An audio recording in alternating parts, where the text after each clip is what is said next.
A millionaire sheltered a single mother and her daughter for one night, not knowing she was the new CEO of his company. Before we dive into this powerful story of unexpected encounters and second chances, drop a comment below and tell us where you're watching from. Enjoy the story. The winter storm raged with merciless fury against the windows of the Sterling mansion, each thunderclap echoing the tempest that had consumed David Sterling's soul for the past 8 months. At 38, he stood as a broken shadow of the man who once commanded boardrooms with confidence and lead Sterling Industries with unwavering vision. David walked through the empty halls of his home, his footsteps hollow against the marble floors that Rebecca had once filled with laughter and warmth. 8 months ago, she was everything: his wife, his anchor, his reason for building an empire. Now, the mansion felt like a mausoleum of memories, each room whispering accusations of his failures. The business reports scattered across his mahogany desk told a devastating story. Sterling Industries, the company his grandfather built 80 years ago, was hemorrhaging money. Since Rebecca's sudden death in that terrible car accident, David's grief had clouded every decision. He'd signed contracts without reading them, ignored warning signs, and watched helplessly as loyal employees lost their jobs. Tomorrow, the investors who'd seized operational control would announce their choice for the new CEO, someone to clean up the wreckage he'd created. David Sterling, once the youngest CEO in the company's history, would become a figurehead in his own empire. Lightning illuminated the rain-soaked gardens as David pressed his palm against the cold window. "I've lost everything, Rebecca," he whispered. "To the darkness, the company, my purpose, even myself." But fate was preparing to knock on his door in the most unexpected way. The relentless pounding on the front door cut through the storm's fury. At 2:47 a.m., David jolted from his restless half-sleep, in the leather chair, his heart racing. Who would venture out in weather like this? Through the ornate glass panels, he glimpsed 2 figures, a woman clutching a small child, both drenched and trembling in the freezing rain. David's protective instincts, dormant for months, suddenly awakened. "Please, we need help," the woman called out, her voice barely audible above the wind. "Our car died, and we're lost." David opened the door to find a striking Latina woman with determined brown eyes, holding a little girl who couldn't be more than 6. Both were soaked to the bone, the child's lips blue with cold. "I'm Emma Rodriguez," she said, teeth chattering. "This is my daughter Sofia. I'm so sorry to bother you, but the GPS led us wrong, and our electric car just died. We've been walking for 20 minutes. David's heart clenched, seeing the little girl shivering. "Come in, please. You'll catch pneumonia out there." Emma hesitated. "We just need to call a tow truck. We don't want to impose at 3 in the morning, in this storm." David gently ushered them inside. "No tow truck will come out until morning. You're staying here."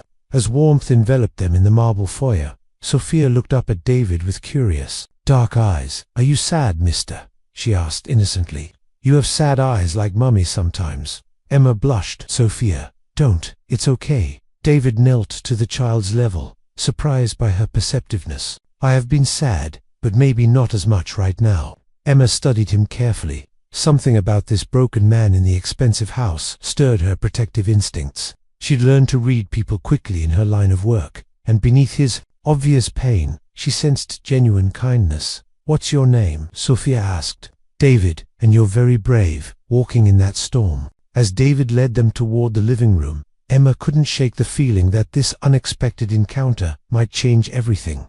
In the warmth of the grand living room, with its crackling fireplace and soft amber lighting, the 3 strangers began to shed more than just their wet clothes.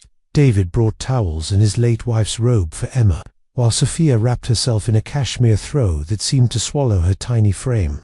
"I should call my assistant," Emma said, pulling out her phone. "Marcus, it's me. I know it's late, but I won't make the early meeting Monday." "No, just some complications with the move. Reschedule everything after 10.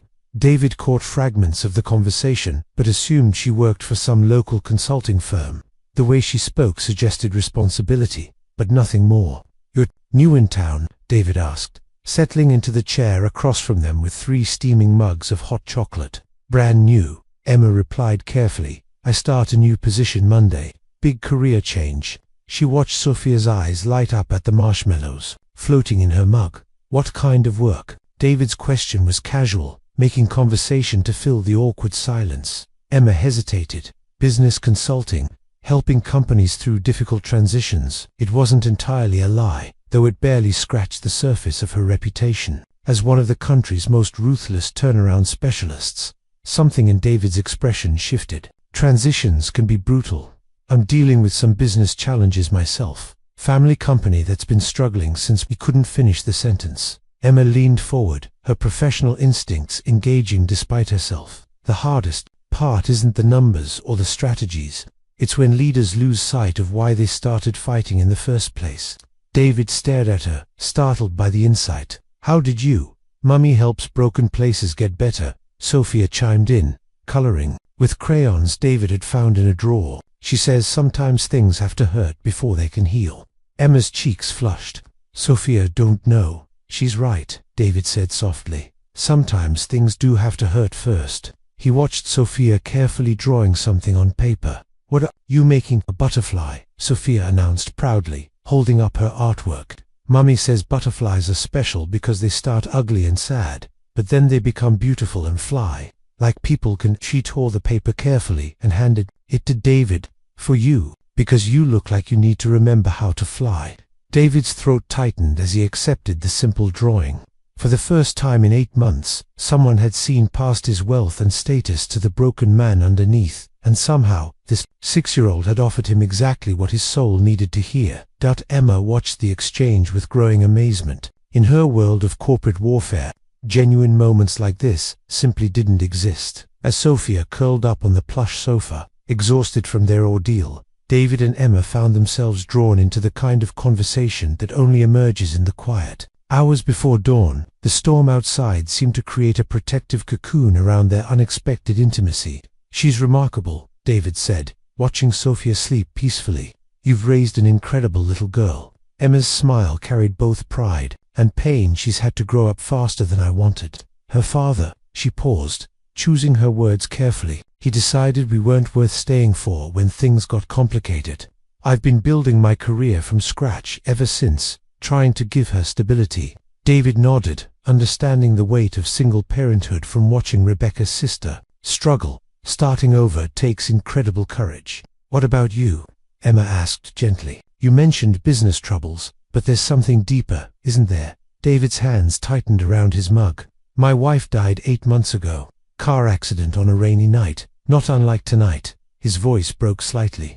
Rebecca was everything to me. When she died, I fell apart, made terrible decisions, nearly destroyed everything my family built over 3 generations. Emma's heart ached for him. In her professional life, she'd seen countless executives crumble under personal tragedy, but sitting here in this intimate setting, she saw only a man drowning in grief. Grief doesn't follow business timelines, she said softly. Sometimes the heart needs to break completely before it can heal stronger. You sound like you speak from experience. Different kind of loss. But yes, when Sophia's father left, I thought my world was ending. But sometimes rock bottom is the foundation you need to build something better. David studied her face in the firelight. Despite her obvious intelligence and strength, there was a vulnerability in her eyes that mirrored his own.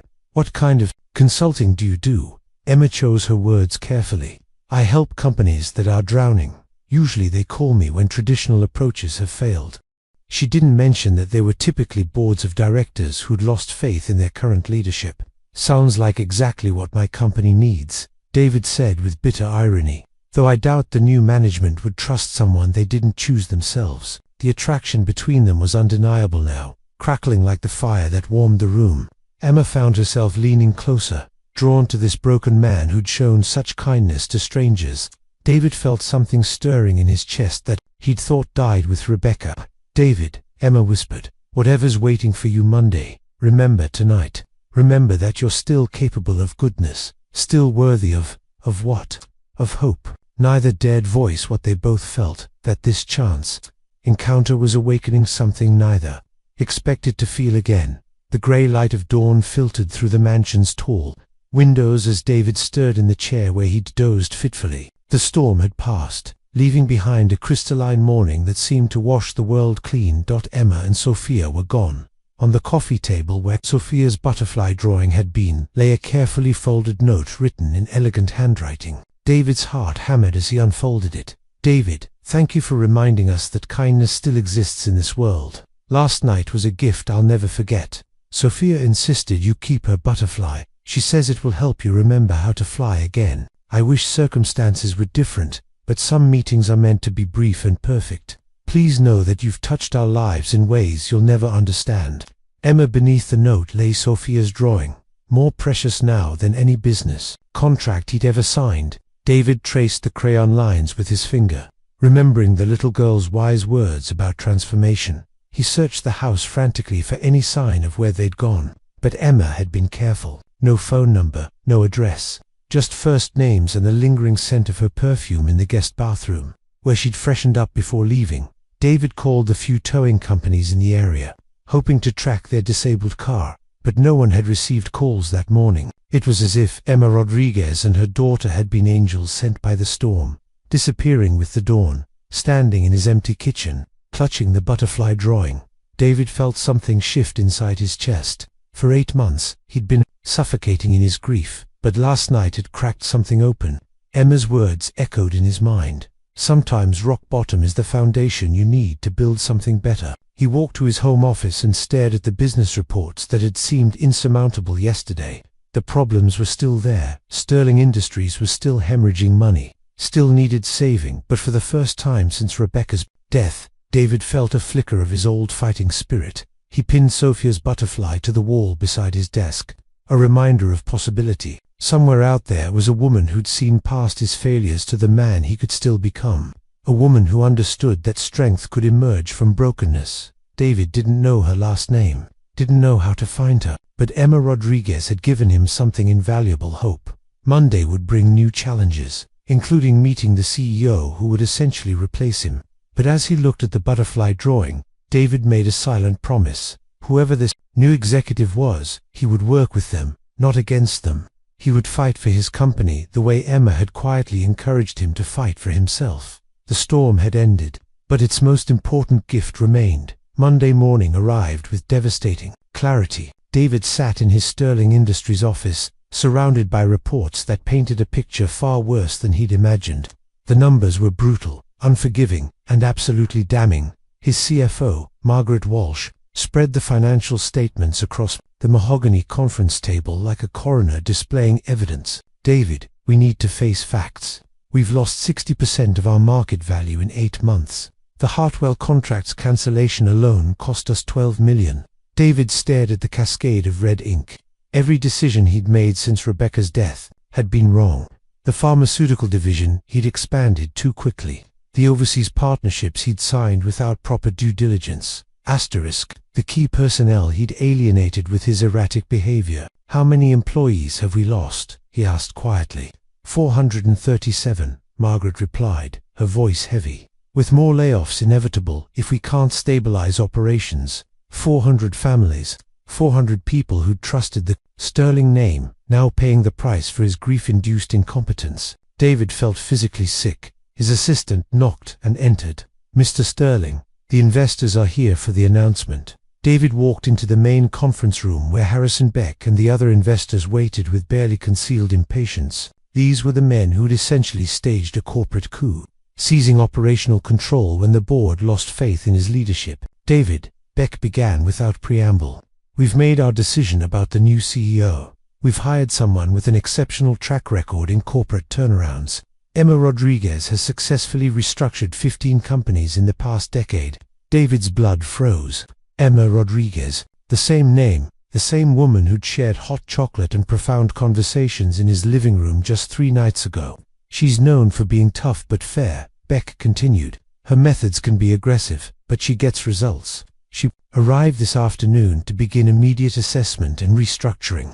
The room spun slightly as David processed this impossible coincidence. The woman who'd seen him as a broken man seeking redemption was now coming to dismantle everything his family had built.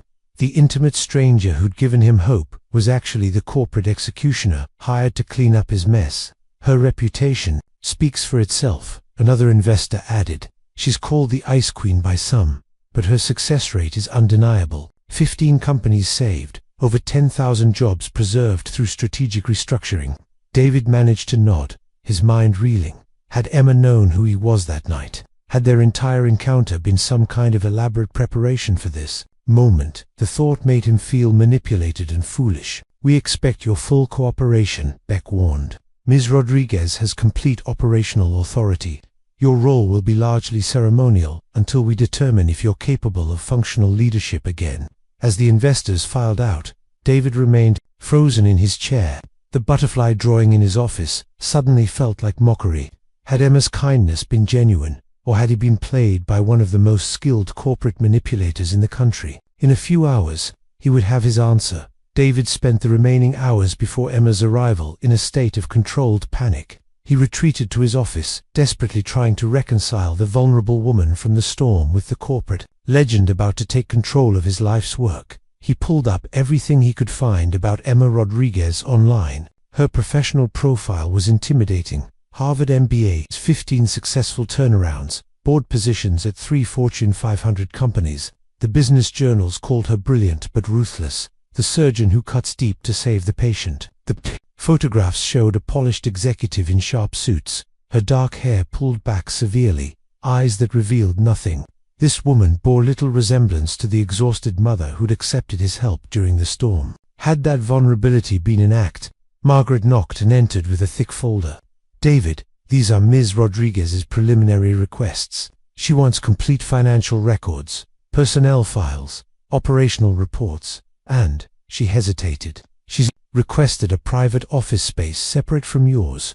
The message was clear. She didn't want to work alongside him. She was here to replace him, not collaborate. David's phone buzzed with a text from his brother-in-law. "Saw the news about Sterling Industries. Rebecca would be heartbroken seeing what you've done to her father's company." The words cut deep because they were true. Rebecca had loved Sterling Industries almost as much as she'd loved David. She'd often talked about expanding their charitable foundation, using the company's success to help families in crisis. Now, under Emma's scalpel, even the foundation might not survive. David walked to the window overlooking the employee parking lot. He watched familiar faces heading to their cars, wondering how many would still have jobs next week.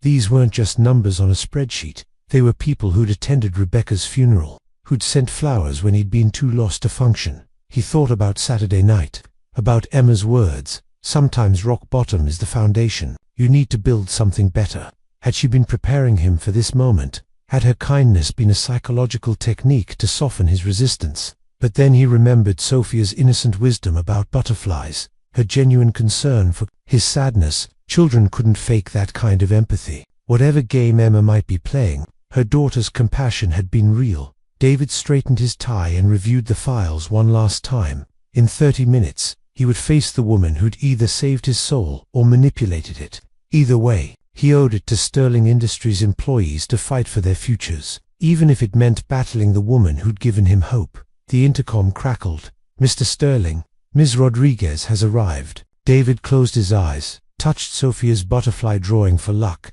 and prepared to meet his corporate executioner. David entered the main conference room and felt the world tilt on its axis. There she was, Emma Rodriguez, but transformed into someone almost unrecognizable. Gone was the vulnerable mother from the storm. In her place stood a woman in an impeccable charcoal suit, her dark hair pulled into a severe schnan, commanding the room with natural authority.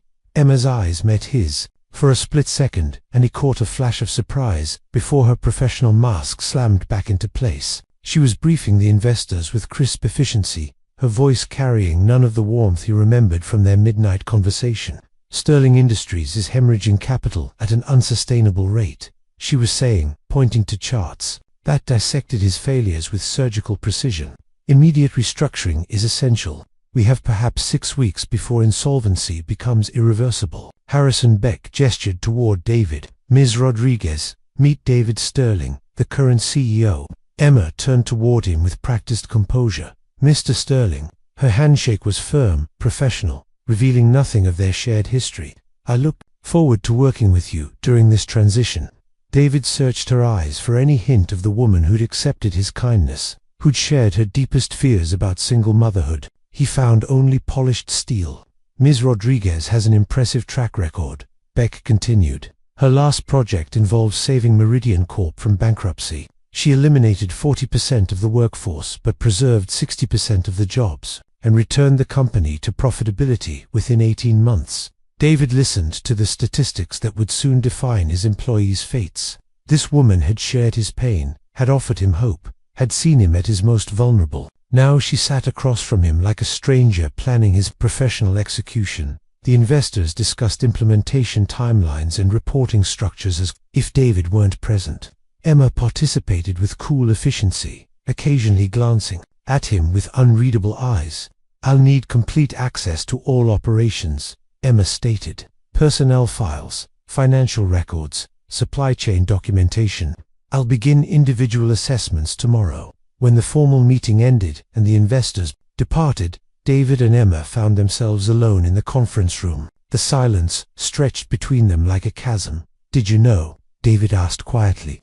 "That night in the storm, did you know who I was?" Emma's composure cracked slightly. "Yes," she said simply, "I knew." The admission hit him like a physical blow. Everything, the vulnerability, the connection, the hope she'd given him, had been built on deception. "Why didn't you tell me?" Emma looked away. "Because for one night, I wanted to be just Emma, not the woman they hired to tear apart your life." The silence stretched between them like a live wire. David felt every emotion from that magical night, curdling into something bitter and painful. Emma stood rigid by the window, her professional armor firmly in place, but he could see tension in her shoulders. "So it was all planned," David said, his voice hollow. "The breakdown, Sophia's innocent wisdom, your vulnerability about being a single mother. All of it was psychological preparation for this moment." Emma whirled around, her eyes flashing with genuine anger. Sophia is 6 years old. "David, whatever you think of me, don't you dare suggest I would use my daughter as a manipulation tactic." Then what was Saturday night? Market research. Saturday night was. Emma struggled for words, her composure finally cracking.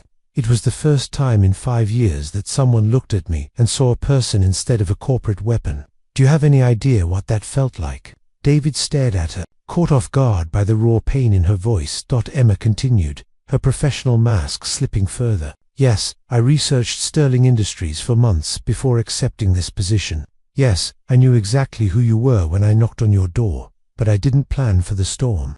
I didn't plan for your kindness, and I certainly didn't plan for What? For caring about you," she whispered, then immediately seemed to regret the admission. David felt his anger wavering. "If you cared, why didn't you tell me who you were?" Emma's laugh was bitter. "Because the moment people learn what I do, they either try to use me or they run away. You think I enjoy being called the Ice Queen? You think I like walking into companies knowing everyone will hate me before I even speak?" She moved to the conference table, her hands gripping the back of a chair. "That night, for the first time in years, someone saw past my reputation. You were kind to Sophia. You listened to my fears about single parenthood without calculating how to use the information. You were just human." David watched her carefully. Despite everything, he could see the woman from the storm beneath the corporate exterior. "So what happens now?" Emma straightened, rebuilding her walls. "Now I do my job. I save what can be saved and cut what can't. That's what you hired me for. I didn't hire you. The investors did. Because you couldn't," Emma said bluntly. "Because you let grief destroy everything you touched for 8 months." The truth stung because it was accurate. David had failed spectacularly, and now the woman who'd given him hope was here to clean up his mess.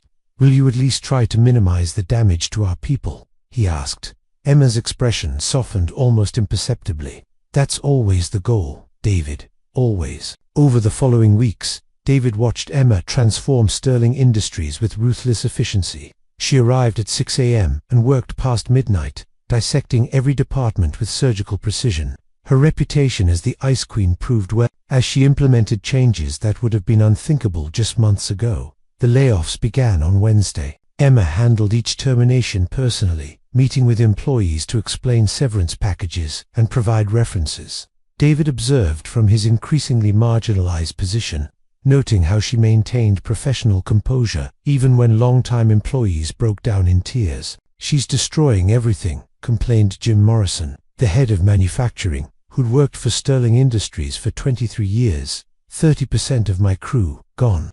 Just like that.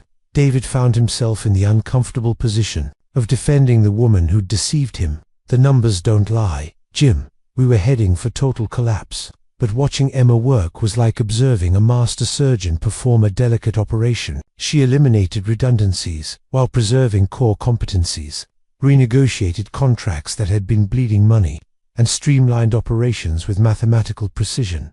The most painful moment came when Sophia appeared in the office after school. One Thursday, accompanied by her babysitter, the little girl ran straight to Emma's temporary office, chattering excitedly about her day. David watched through the glass partition as Emma's face transformed, the ice melting away as she knelt to Sophia's level, listening with genuine interest to stories about finger painting and playground adventures.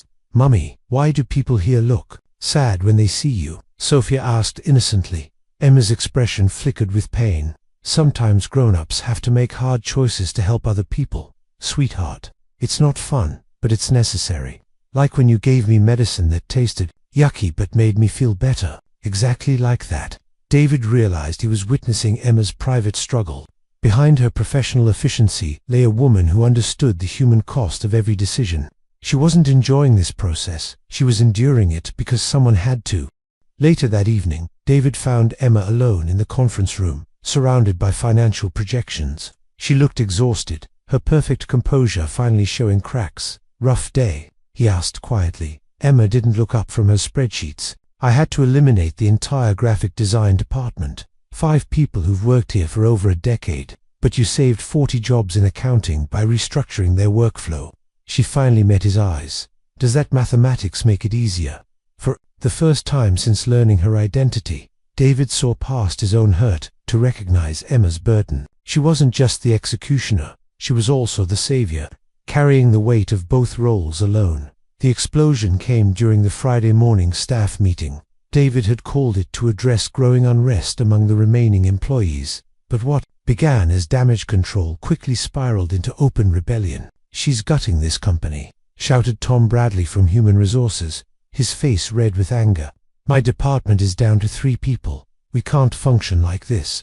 Murmurs of agreement rippled through the conference room. David saw Emma enter, quietly through the back door, her expression unreadable as she took in the hostile atmosphere. "David, you have to do something," pleaded Sarah Chen from marketing. "This woman doesn't understand Sterling Industries. She's treating us like numbers on a spreadsheet. Maybe because that's exactly what you are right now." Emma's voice cut through the complaints like a blade. Every head turned toward her as she moved to the front of the room with predatory grace. David felt the tension spike dangerously. "Emma, perhaps we should know." She faced the room full of angry employees. "Let's address this head on. You think I don't understand this company? You think I enjoy making these cuts?" Tom Bradley stood up, his voice shaking with fury. "All you corporate consultants are the same. You swoop in, destroy people's lives, collect your fee, and disappear. You don't care about the families you're destroying." David watched Emma's jaw tighten. This was exactly what he'd feared, the human cost of her methods creating irreparable damage to company morale. "Sit down, Tom," David said firmly. "That's enough." "No, let him finish," Emma said coldly. "I want to hear what he thinks he knows about my work." "I know you fired 400 people in 2 months," Tom shot back. "I know you've eliminated departments that took decades to build. I know you're destroying everything David's grandfather created." Emma reached into her briefcase and pulled out a thick folder, slamming it onto the conference table. "You want to know what I know? This company was 6 weeks from bankruptcy when I arrived. 6 weeks from closing permanently and putting everyone on the street." She opened the folder, revealing financial projections that made David's stomach drop. Sterling Industries was hemorrhaging $2 million per month. Your pension fund was about to be seized by creditors. Your health insurance was going to be cancelled because premiums weren't being paid. The room fell silent as she continued with brutal honesty. "Every person I've let go received 6 months severance, full benefits continuation, and personal references. Do you know what they would have received if this company collapsed? Nothing." Tom's face was pale now, but his anger remained. "So we should thank you for destroying our lives. You should thank me for saving 600 jobs when the alternative was losing all 1,000. Emma replied, "But I don't expect gratitude, I expect results." David saw tears threatening at the corners of Emma's eyes, though her voice remained steady. The weight of carrying everyone's hatred was clearly taking its toll. After the meeting dispersed in uncomfortable silence, David followed Emma to her office. She was standing at the window, her shoulders rigid with tension. "You handled that well," he said quietly. Emma's laugh was hollow. "Did I? Because it felt like I just confirmed everyone's worst fears about me. They needed to hear the truth. We all did." She turned to face him, and David was shocked to see tears streaming down her cheeks. "Do you know what the hardest part is? They're not wrong. I am destroying lives. Every termination letter I sign represents someone's career, someone's stability, someone's future. But if I don't do it, everyone loses everything." David finished. "Exactly." Emma wiped her eyes, angry at herself for showing weakness. "This is why I don't get close to people, David. This is why I keep walls up. Because when you care about the human cost, this job becomes impossible." David stepped closer, seeing past her professional armor to the woman who'd shared her fears in his living room. "But you do it anyway. Because someone has to. Because sometimes being the villain is the only way to save what matters most." For the first time since learning her identity, David truly understood Emma's burden. She wasn't just saving his company, she was sacrificing her own emotional well-being to preserve what she could of his family's legacy. 3 weeks after the confrontation, David found himself working alongside Emma in ways he'd never expected. The crisis with Meridian Pharmaceuticals, Sterling Industries' largest remaining client, had forced them into a reluctant partnership that gradually evolved into something deeper. "The contract specifications are impossible," David said, spreading blueprints across Emma's temporary office table. "They want us to deliver a 6-month project in 10 weeks, with half our usual staff." Emma studied the documents with the same intensity she'd once applied to termination letters. "What if we restructure the timeline, phase the deliverables differently?" David watched her work, noting how she attacked problems with surgical precision. Over the past month, he'd observed her methods more closely. Yes, she was ruthless, but every cut served a purpose. Every decision was calculated to preserve maximum value while eliminating waste. "You could outsource the preliminary research," Emma suggested, marking sections on the blueprint. "Keep core development in-house, where you maintain quality control." That might actually work. David leaned closer, catching the faint scent of her perfume, the same one from that stormy night. "You understand our capabilities better than I expected." Emma glanced up, their faces suddenly inches apart. "I've been studying this company for months, remember? I know its strengths as well as its weaknesses." The moment stretched between them, heavy with unspoken tension. David found himself remembering their midnight conversation, the vulnerability she'd shown before walls went up. Emma seemed to be remembering too, her professional mask slipping slightly. A knock interrupted them. Sophia appeared in the doorway with her babysitter, backpack slung over her shoulder. "Mummy, Mrs. Peterson says we can get ice cream if you're done working." Emma's entire demeanor transformed, the ice queen melting into a loving mother. "Just a few more minutes, sweetheart. Can you wait in the lobby?" Sophia nodded but paused at David's desk, where her butterfly drawing was now framed prominently. "You kept it," she exclaimed with delight. David smiled, the first genuine one he'd managed in weeks. "It reminds me that beautiful things can come from difficult changes." The little girl beamed before skipping away with her babysitter. When David looked back at Emma, he caught something unguarded in her expression, a mixture of surprise and something that might have been hope. "She asks about you sometimes," Emma said quietly. "She remembers the hot chocolate and how you listened to her stories. I remember too. Both of you made that night special." Emma looked away, rebuilding her walls. "David, we can't what? Care about each other. Because we already do, whether we admit it or not." The truth hung between them like a bridge. Neither was sure they should cross. Emma had spent her career avoiding emotional entanglements that could compromise her judgment. David was still grieving his wife while navigating the destruction of his professional legacy.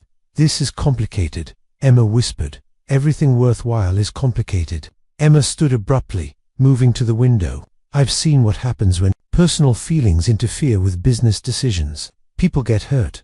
Companies fail. I can't afford to what? To be human." David joined her at the window. "Emma, what you've done here isn't just about numbers and efficiency. You've restructured operations while preserving the company's core identity. You've made brutal cuts while protecting the most vulnerable employees. That requires more than technical skill. It requires understanding what this place means to people. Emma's reflection in the window showed a woman fighting an internal war. I used to think emotional distance made me stronger, more effective. What do you think now? Now I think maybe I've been using it as armor to protect myself from caring too much about the damage I sometimes have to cause. David saw the woman from the storm again, vulnerable, questioning, human. Maybe some armor is worth losing. Emma turned to face him, her walls finally beginning to crumble. I chose this assignment partly because of you, David. After that night, I couldn't stop thinking about the man who showed such kindness to strangers. I wanted to understand what kind of person builds a company culture where that kindness could flourish. The admission hung between them, changing everything. The Meridian crisis exploded at 3 a.m. on a Tuesday when their lead engineer called with devastating news. The prototype had failed catastrophic testing, potentially costing Sterling Industries their last major contract. David and Emma found themselves alone in the emergency command center they'd hastily established, surrounded by technical specifications and contingency plans that all seemed inadequate. We have 18 hours before Meridian's board meeting, Emma said, her voice hoarse from exhaustion. They'd been working for 36 straight hours, surviving on coffee and determination. If we can't present a viable solution, they'll terminate the contract and sue for breach. David rubbed his eyes, fighting fatigue that threatened to cloud his judgment. The redesign would take 3 weeks minimum, even if we bring in every contractor in the state. What about the Pittsburgh facility? Emma suggested, pulling up schematics on her laptop. They have the equipment, but we'd need to coordinate across 3 time zones. David stared at her with growing admiration. Despite her reputation for ruthless efficiency, Emma was fighting harder for Sterling Industries than he'd dared hope. She'd spent the last 48 hours calling in favors, negotiating with suppliers, and personally overseeing quality control measures. You realize if we fail, your reputation takes a hit too, David said. You could walk away, blame the inherited problems, and preserve your track record. Emma's fingers paused over the keyboard. Is that what you think I'd do? No, but I'm trying to understand why you're fighting so hard for a company you were hired to restructure. Emma turned to face him, her professional mask finally completely gone. Dark circles shadowed her eyes, her perfect hair was disheveled, and her usually immaculate suit was wrinkled from hours of work. She looked more beautiful than ever, because somewhere between studying your financial reports and watching you interact with Sophia, I realized Sterling Industries isn't just another corporate turnaround project, she said quietly. It's the kind of company I wish existed when I was building my career. The kind of place where leaders care more about their people than their profit margins. David felt something shift in his chest, a warmth he hadn't experienced since Rebecca's death. Emma, I know what you're thinking, she continued, standing to pace the small room. You're wondering if this is real or if it's another manipulation. You're questioning whether you can trust someone who deceived you from the beginning. Actually, I was thinking about how remarkable you are. Emma stopped pacing, staring at him in surprise. David stood, closing the distance between them. You could have implemented standard restructuring protocols and been done in 6 weeks. Instead, you've spent 3 months learning every detail of our operations, protecting employees wherever possible. And now you're risking your own reputation to save a contract that most consultants would have written off as It's my job to know. David's voice was firm. Your job was to stop the bleeding and stabilize operations. What you're doing now goes far beyond any contractual obligation. Emma's eyes glistened with unshed tears. David, I need you to understand something. That night in the storm, when you opened your door to strangers, that man is who I fell for. Not the CEO, not the sterling heir, but the human being who saw a mother and child in trouble and didn't hesitate to help. The confession hung between them like a bridge neither could uncross. I've been falling for you since the moment you walked into that conference room, David admitted, not despite who you are, but because of it, because you carry impossible burdens with grace, because you make the hardest decisions while still caring about their impact, because you see solutions where others see only problems. Emma's composure finally cracked completely. This is insane. We barely know each other. I destroyed half your company. Your employees hate me. I have a 6-year-old daughter who needs stability. Not. David stepped closer, his hands finding her face. Sophia adores you, and she liked me from the first moment we met. Your employees don't hate you, they hate the circumstances that made your intervention necessary. And as for barely knowing each other, he traced her cheek with his thumb. No, you take your coffee black because you learned to drink it in 24-hour crisis situations. I know you check your phone every hour to make sure Sophia's okay, even during the most important meetings. I know you keep a photo of her first day of kindergarten in your briefcase because I've seen you look at it when you think no one's watching. Emma's breath caught. How did you? Because I've been watching you too. Because I've been trying to reconcile the woman who saved my company with the woman who saved my soul that night in the storm. And I finally understand they're the same person. The space between them charged with electricity. Emma's walls weren't just crumbling, they were collapsing entirely. David, if we do this, if we cross this line, there's no going back. I don't know how to separate personal feelings from professional responsibilities. I've never. He silenced her with a kiss that was gentle, desperate, and full of 3 months of suppressed longing. Emma melted into him, her hands tangling in his hair as she kissed him back with equal intensity. When they finally broke apart, both were breathing hard. I've been wanting to do that since the moment I realized who you were, David whispered, against her forehead. Emma laughed, a sound both relieved and terrified. This is going to complicate everything. Everything worthwhile is complicated, remember.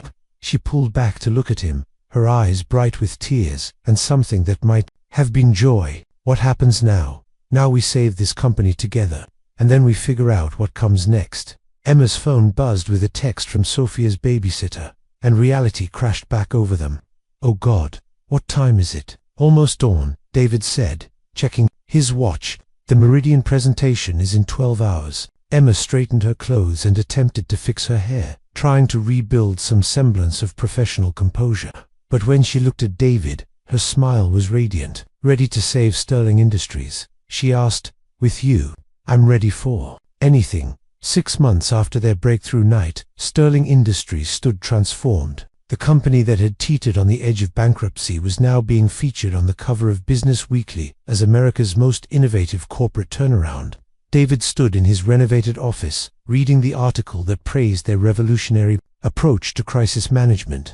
The Sterling Rodriguez model, the article proclaimed, represents a new paradigm in corporate restructuring, proving that efficiency and humanity need not be mutually exclusive. Emma entered his office without knocking, a privilege earned through months of seamless collaboration and something much deeper. She wore a navy blue dress that accentuated her confidence, her hair pulled back in a style that was professional yet softer than her early days at Sterling. Have you seen the quarterly reports? She asked, setting a stack of documents on his desk. Revenue is up 37% from last year. Employee satisfaction scores are the highest in company history. David pulled her close, marveling at how natural the gesture had become. And our retention rate, 94%. The people we kept are working harder because they know we fought to keep them. The new hires are eager to join a company with our reputation for treating employees as partners, not just resources. The transformation had been remarkable to witness. Emma's strategic brilliance, combined with David's deep understanding of company culture, had created something neither could have achieved alone. They'd redesigned workflows to maximize efficiency, while preserving the collaborative spirit that made Sterling Industries special. They'd implemented profit-sharing programs that tied individual success to company performance. Most importantly, they'd rebuilt trust by being transparent about challenges and inclusive in finding solutions. Sophia's recital is tonight, Emma reminded him, straightening his tie with familiar intimacy. She's been practicing her piano piece for weeks. David smiled, remembering the shy 6-year-old who'd given him a butterfly drawing. Now 8, Sophia had blossomed into a confident girl who split her time between Emma's downtown apartment and David's mansion, treating both as home. The transition had been remarkably smooth, aided by Sophia's natural adaptability and her obvious affection for David. I wouldn't miss it, David said, though I still think she plays better than half the board members handled presentations. Emma laughed, the sound that had become David's favorite part of each day. Speaking of the board, Harrison Beck called this morning. The investors are officially transferring full operational control back to you. It was the moment David had been working toward since Emma's arrival, yet he felt no triumph. "What about you? Your contract expires next month." Emma's smile turned mysterious. "Funny you should mention that. I had an interesting conversation with our legal department yesterday about a different kind of contract." Before David could ask what she meant, his assistant knocked and entered. "Mr. Sterling, the delegation from Morrison Manufacturing is here for the partnership announcement." The Morrison deal represented everything the new Sterling Industries stood for. Rather than simply acquiring the struggling company, they'd structured a partnership that preserved Morrison's autonomy while providing resources for growth. It was the kind of innovative thinking that had made them industry leaders in ethical business practices. The afternoon flew by with meetings, presentations, and strategic planning sessions. David and Emma worked with the synchronization of a couple who'd learned to anticipate each other's thoughts. When Emma challenged his assumptions, he refined his approach. When David reminded her of human factors she might overlook, she adjusted her strategies. During a brief break between meetings, they found themselves alone in the conference room where they'd first confronted each other's deception. "Do you ever think about that night?" Emma asked, touching the window where she'd once stood rigid with professional armor. "Every day," David replied honestly. "Not just the storm, but this room too. When I realized who you were, I thought my world was ending again. Instead, it was beginning." David moved to stand behind her, his hands on her shoulders. "I never thanked you properly." "For what?" "For seeing past my failures to the man I could become again. For fighting for this company when it would have been easier to just implement standard restructuring. For trusting me with Sophia's heart." Emma leaned back against him. "I should be thanking you. Before that night, I'd convinced myself that emotional connections made me weak. He showed me they make me stronger. We make each other stronger." Emma turned in his arms, her eyes bright with excitement. "About that contract I mentioned, the one with legal—" "It's not with Sterling Industries." Emma's smile was radiant. "It's with you, a different kind of partnership agreement. The kind that comes with a ring and a promise to build something beautiful together." David's heart stopped. "Emma, are you proposing?" "Maybe. Unless you'd prefer to do the traditional thing where the man asks the woman." David dropped to one knee right there in the conference room, pulling out a ring box he'd been carrying for weeks, waiting for the perfect moment. "Emma Rodriguez, will you marry me and help me build a life as beautiful as the company we've created?" Together, Emma's hands flew to her mouth, tears streaming down her face. "Yes, of course, yes." As David slipped Rebecca's grandmother's ring onto Emma's finger, a ring he'd had resized after asking Sophia's permission to give her mother something that had belonged to his family, he felt the final pieces of his broken heart healing. "Sophia's going to be so excited," Emma said through her tears. "She's been asking when you're going to officially become her daddy." "Tonight, after the recital, we'll tell her together." Emma kissed him with all the passion of a woman who'd finally learned to trust her heart. When they broke apart, both were breathless and laughing.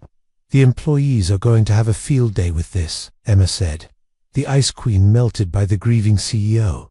"Let them talk. We have a company to run and a family to build." Through the conference room window, they could see Sterling Industries employees heading home to their families, secure in their jobs and proud of their company's transformation. The butterfly drawing still hung in David's office, a reminder that sometimes the most beautiful changes come from the most unexpected storms. 18 months later, on a snowy December evening that mirrored the storm that first brought them together, David stood in the main ballroom of Sterling Industries headquarters, watching the final preparations for the company's annual celebration.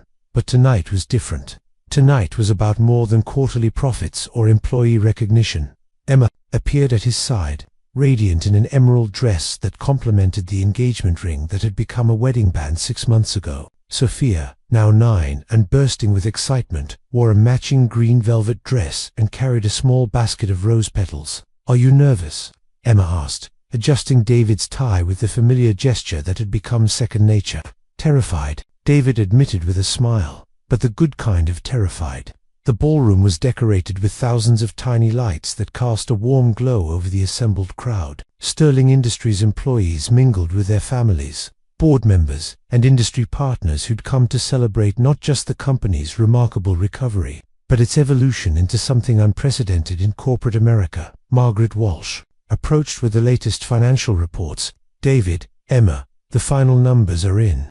Profits are up 68% from pre-crisis levels. We've created 400 new jobs this year, and the employee satisfaction survey shows a 97% retention rate. But David barely heard the statistics. His attention was fixed on the corner of the room where a familiar sight caught his eye: a small table with a crackling fireplace. Nearby, 3 mugs of hot chocolate, and Sophia's original butterfly drawing, now professionally framed and illuminated with soft spotlights. "Ladies and gentlemen," David's voice carried across the room as he moved to the makeshift fireplace. 2 years ago, Sterling Industries was dying, not just financially, but spiritually.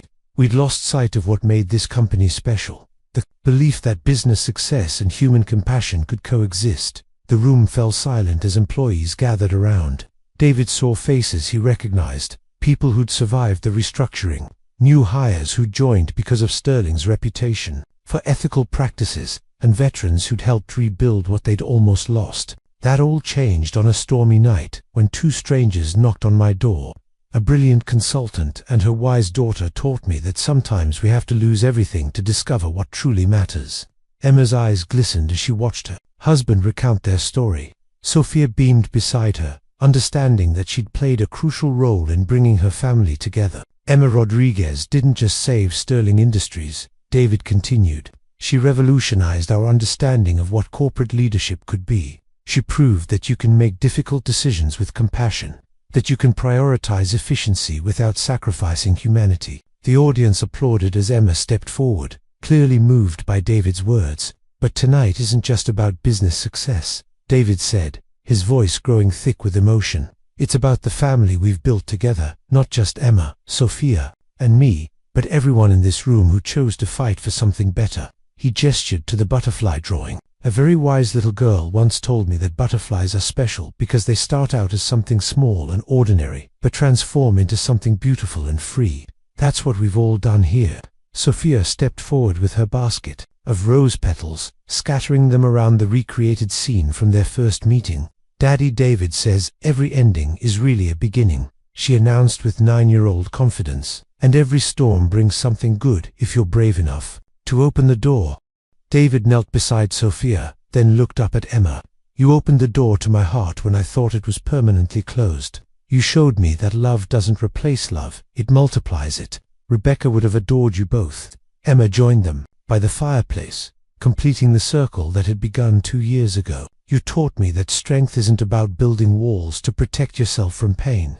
It's about having the courage to let people in, even when it's scary." The 3 of them stood together in the soft glow of the fireplace, surrounded by the Sterling Industries family they'd helped create. David looked around the room at faces filled with hope, security, and pride in their work. "Sterling Industries isn't just a company anymore," David said to the gathered crowd. "It's proof that when people choose compassion over convenience, when they value relationships over pure profit, when they have the courage to do what's right instead of what's easy, magic happens." Emma squeezed his hand. "Here's to new beginnings that honor the past while embracing the future." Sophia raised her mug of hot chocolate. "Here's to butterfly families that help sad people learn to fly again." As the room erupted in applause and laughter, David pulled his wife and daughter close. Through the floor-to-ceiling windows, snow fell gently outside, not the violent storm that had first brought them together, but the peaceful snow that promises renewal and hope. The butterfly drawing caught the light, its simple crayon lines, somehow containing all the wisdom they'd needed to transform their lives. Sometimes the most profound changes begin with the smallest gestures of kindness. Sometimes love arrives in the most unexpected packages. And sometimes, if you're brave enough to answer when opportunity knocks, you discover that endings are really just beginnings in disguise. The end.